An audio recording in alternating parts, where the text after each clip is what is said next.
अली ने पाकिस्तान में अपना सीए कंप्लीट किया और सोचा कि अब तो यूके और दुबई वगैरह में जॉब मिलना बहुत इजी होगा। काफी मंथ्स गुजरने के बाद उसे रियलाइज हुआ कि इंटरनेशनल जॉब मार्केट इतनी आसान नहीं है। सवाल यह है कि हमारे क्वालिफाइड चार्टर्ड अकाउंटेंट्स को इंटरनेशनल लेवल पर कौन से चैलेंजेस फेस करना पड़ते हैं।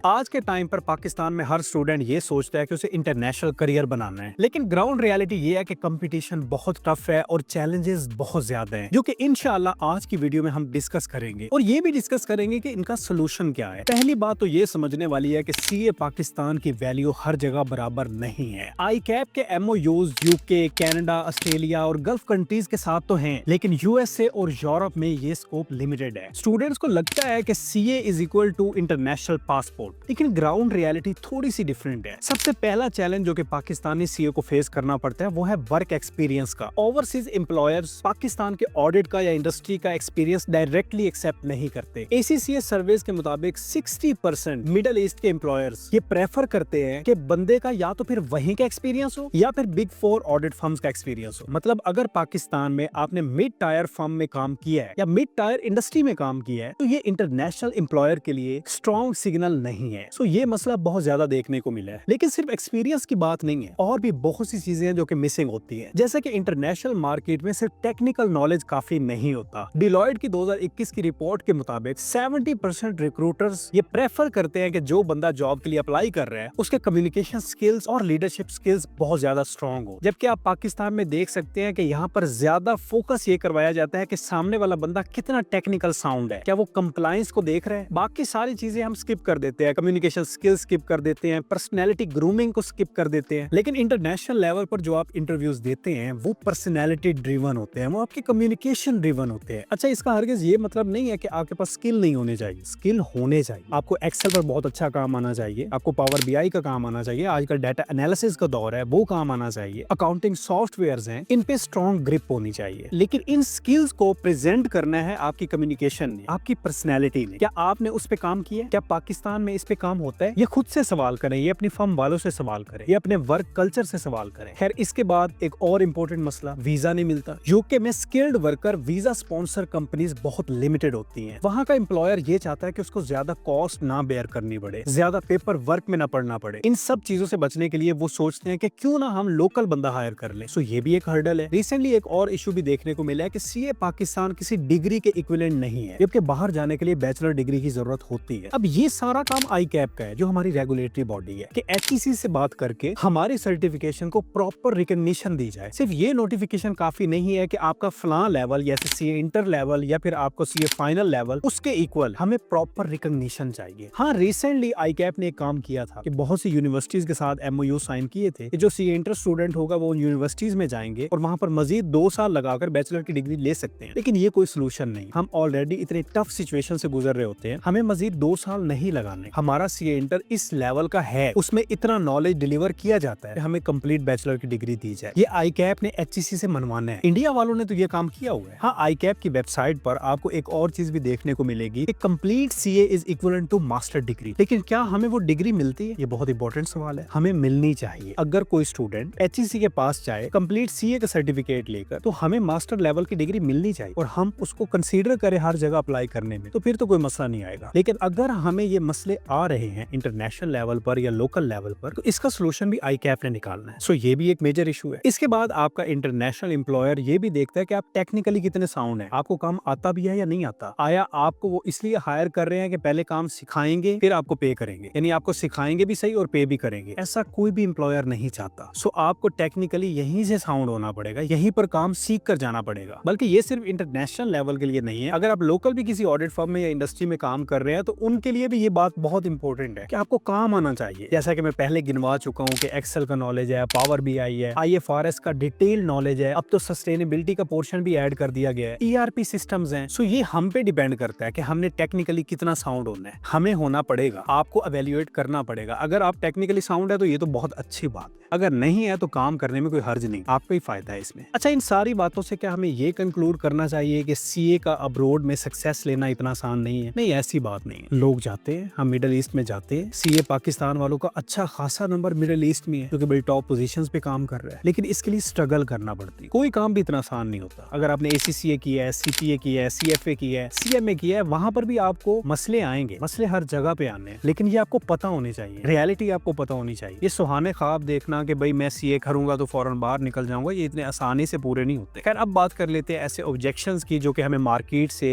लोगों की तरफ से सुनने को मिलते हैं। पहला ऑब्जेक्शन कि एक सीए क्वालिफाइड के लिए इंटरनेशनल लेवल पर एडजस्ट होना इतना आसान नहीं। तो भाई मैंने पहले भी बताया आपको कि सब कुछ आपको सजा कर तो नहीं मिलना ना, आसान तो कुछ भी नहीं होता। वो आपने कोई भी सर्टिफिकेशन की हुई है, आसान नहीं होना, आपको आसान बनाना पड़ना है। मुश्किल है, नामुमकिन नहीं है। 500 प्लस क्वालिफाइड चार्टर्ड अकाउंटेंट्स हैं जो कि इस टाइम गल्फ कंट्रीज में बड़ी टॉप पोजीशन पर है। हाँ, उनको टाइम लगा है उस पोजीशन पर पहुंचने में, लेकिन वो है। दूसरा ऑब्जेक्शन ये सुनने को मिलता है कि गल्फ कंट्रीज में हमारे सीएस की इतनी ज्यादा वैल्यू नहीं है। तो ये बात बिल्कुल गलत है। मिड टायर कंपनीज में चाहे वो ऑडिट का काम हो, फाइनेंस का काम हो, यहाँ पर भी हमारे सीएस ही आपको मिलेंगे। टॉप पोजीशंस में भी वो आपको देखने को मिलेंगे। तो ये कहना गलत है कि हमारा स्कोप नहीं। थर्ड ऑब्जेक्शन हमको ये सुनने को मिलता है कि आई कैप के एमओयूज तो हैं दूसरी कंट्रीज के साथ, तो फिर ये मसला क्यों है? तो भाई ये एमओयूज जो हैं ये आपको एग्जेम्पशंस देते हैं कि आप उनके मजीद कुछ पेपर देकर उनकी भी सर्टिफिकेशन ले लें। इस एमओयू का ये मतलब नहीं होता कि गारंटी आपको जॉब मिल जाएगी, ये गारंटी नहीं होती। ये एमओयू बस आपको एग्जेम्पशन देने के लिए, बाकी सारी चीजें तो ऑब्वियसली मार्केट में लगी रहती है। सो अगर हम इस सारी वीडियो को कंक्लूड करें तो सबसे पहले आपने ये देखना है कि आपके पास एक्सपीरियंस कौन सी कंपनी का है। अगर आपके पास मिड लेवल ऑडिट फर्म का है या मिड लेवल इंडस्ट्री का है तो आप थोड़े अरसे के लिए बिग 4 को ज्वाइन कर लें, बिग 10 को ज्वाइन कर लें, ऐसी ऑडिट फर्म को ज्वाइन कर ले जिसकी इंटरनेशनल एफिलिएशन है। 6 महीने ज्वाइन कर ले, 1 साल ज्वाइन कर ले, थोड़ा सा काम सीख ले, इसके बाद आपके लिए बाहर मूव करना इजी होगा। दूसरी चीज, एक्स्ट्रा क्वालिफिकेशन, एक्स्ट्रा सर्टिफिकेशंस की तरफ जाएं। जैसे अगर एमओयूज आपको एग्जाम्पशंस देते हैं तो आप एसीसीए भी साथ कर लें, कुछ पेपर ही देने हैं ना, आप सीपीए कर ले, सीआईए कर ले, सीएफए कर ले, सीएमए कर ले। तो ये सर्टिफिकेशंस आपको पाथ देती है जल्दी ग्रो करने का, सैलरी भी अच्छी मिलती है इसके बाद, और रिकॉग्निशन भी जल्दी मिल जाती है। थर्ड नंबर, ये मैंने पूरी वीडियो में डिस्कस नहीं किया, मैं अब कर लेता हूँ, डाइवर्सिफाई करें अपने करियर को। अगर आपके पास ऑडिट का नॉलेज है तो आप थोड़ा टाइम रिस्क एडवाइजरी में लगा लें, थोड़ा टाइम आप टैक्स में लगा लें। टैक्स में है तो ऑडिट में चले जाएं, ऑडिट में है तो रिस्क एडवाइजरी में चले जाएं, टैक्स में है तो रिस्क एडवाइजरी का काम कर ले। सो आपको ये डाइवर्सिफाई करना पड़ेगा, इससे आपको एक्सपोजर ज्यादा मिलेगा। तो सामने वाला जो आपको हायर कर रहा होगा तो वो एक दफा जरूर देखेगा कि यार इसको मल्टीपल काम आते हैं, ये मल्टीपल डिपार्टमेंट्स में काम कर सकता है। तो ये भी एक अच्छा साइन है एम्प्लॉयर के लिए। इसके बाद अपने कम्युनिकेशन स्किल्स पे काम करें, अपनी पर्सनैलिटी पे काम करें। फिफ्थ मोस्ट इंपोर्टेंट चीज, अपनी लिंक्डइन प्रोफाइल बनाएं, वहां पर एक्टिव रहा करें, वहां पर काम करें।